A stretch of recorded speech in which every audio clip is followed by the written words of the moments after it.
regarding mating, dating, and relating, and I asked you all the questions of which one tend to occur most frequently. And what a lot of you said is that, hey, you know, it's relating, dating, and mating. And I said, well, how should it be? Dating, relating, and mating. But in reality, a lot of y'all wouldn't have been here if mating didn't happen first. Thank you for that. So we have to understand the dynamics between dating, mating, and relating. So I asked you to understand the consequences of those things. We come to recognize and realize that there's so much when we don't relate and get to know the individual, preconception, and then we discover everything we needed to discover in what? Post-conception. So during preconception, you all see fine and all this different stuff. Now y'all had a baby, and now he's crazy. So I talked to men and said, man, my baby mom crazy. Oh, she crazy. I talked to the woman, she goes, oh, my baby daddy, he crazy. He's a fool. My baby daddy's just a fool. And I'm looking at that, okay, so if she crazy and he a fool, and then when they get together and produce the child, I realize that's what the teacher got to deal with, a crazy fool. Am I right, Walt? Am I right, friend? Y'all got a couple crazy fools in your class, right? So we have to understand that dynamic. There's a sequence that truly takes place from talking and courting and getting to know someone and going on dates. Then, you reach a point of dating exclusively, forming a relationship. These are some fundamental dynamics, a logical sequence, am I right? Of what should begin to happen, but when we jump over that, we miss those particular things. So that's what marriage-minded looks like. You have to begin to understand those dynamics, and so there are things that take place in that progression. Even during the phase of engagement, you have to begin to understand some of those things, because being married and living together is different. There's marriage and there's a relationship. And I have to tell you that the expectations are fundamentally different. When you are in a relationship, then the financial management of the money, that's your money and her money. That's your business and her business. When you get married, then the law sees it as one. So there's a fundamental difference. Even commitment. When you're in a relationship, we go together. She cheated, but when you're married, it's adultery. There's some legal implications that come with that.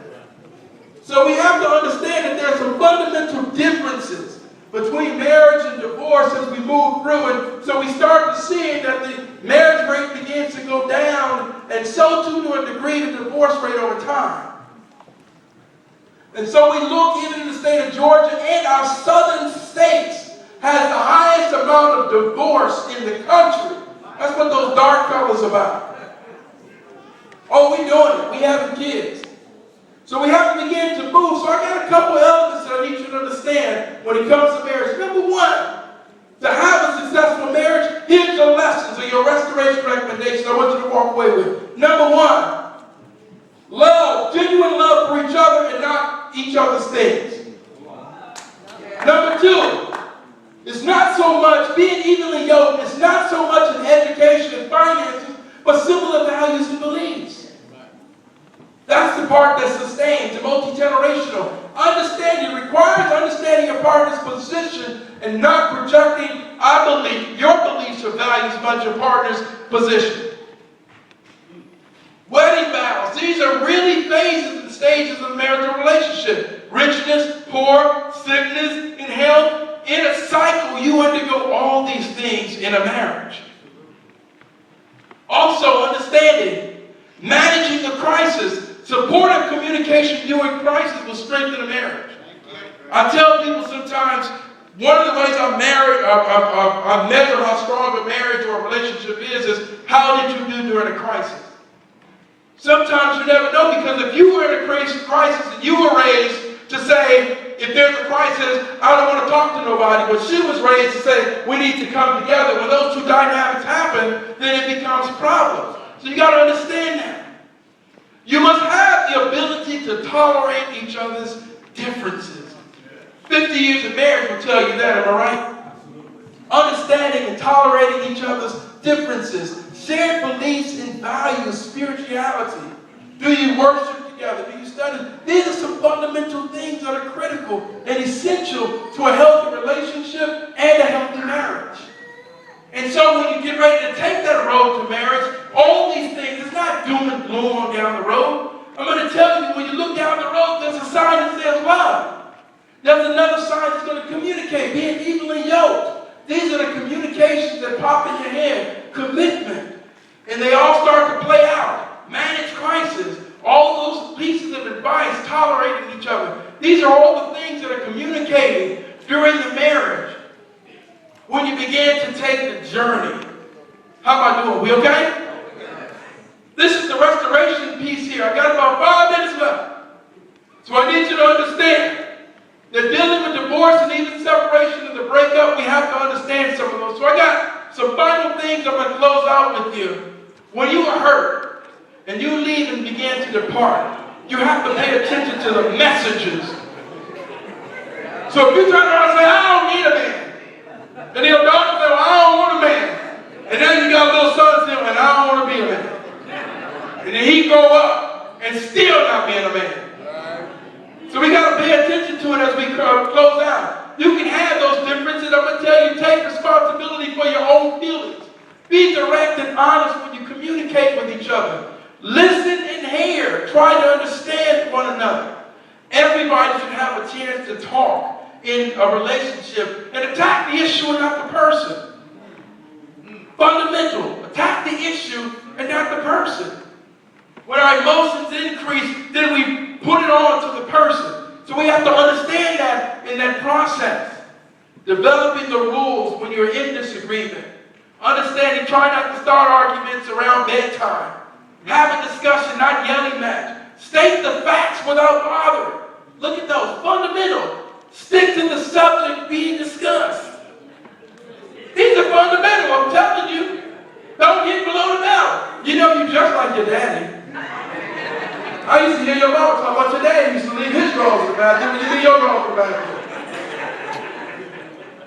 I understand, because your mama couldn't cook and you can't cook. Y'all do understand all the fighting words, right? We cross that line, we got to understand that. Maintain eye contact. Accept responsibility. Let me tell you what I've come to learn as I close this out. I've come to realize that a lot of people don't know how to be wrong. This is what happens when you're wrong. You go, yeah, I know I'm wrong, but I ain't going to have you coming at me this way. And all of a sudden, it picked up now because you didn't transform the issue. And I'm tired of you getting on me now. All of a sudden, where you was wrong, but a text message had popped up, and now you are going to talk about your privacy rights and how she don't respect you as a man. You see how that dynamic play out? So the restoration towards the end is I'm going to tell you all to pay attention to this thing. Stay calm. Clearly discuss the issues. No physical fighting allowed. And so towards this end, I'm going to tell you, connect the family tree, hold family meetings, and good times and during challenging times. Family dinner. Try to have dinner at the dinner table for once. It's amazing. You'll see what happens. Start a family tradition. In my greatest stress, I came home one day, and my wife and my children had bought a bunch of wood, some plants and flowers, and said, with all you need going on, you need to start a garden. And it was the healthy and most therapeutic thing that I've done. So that's my little one there in the garden that we built on the side of the house. And spend that family time.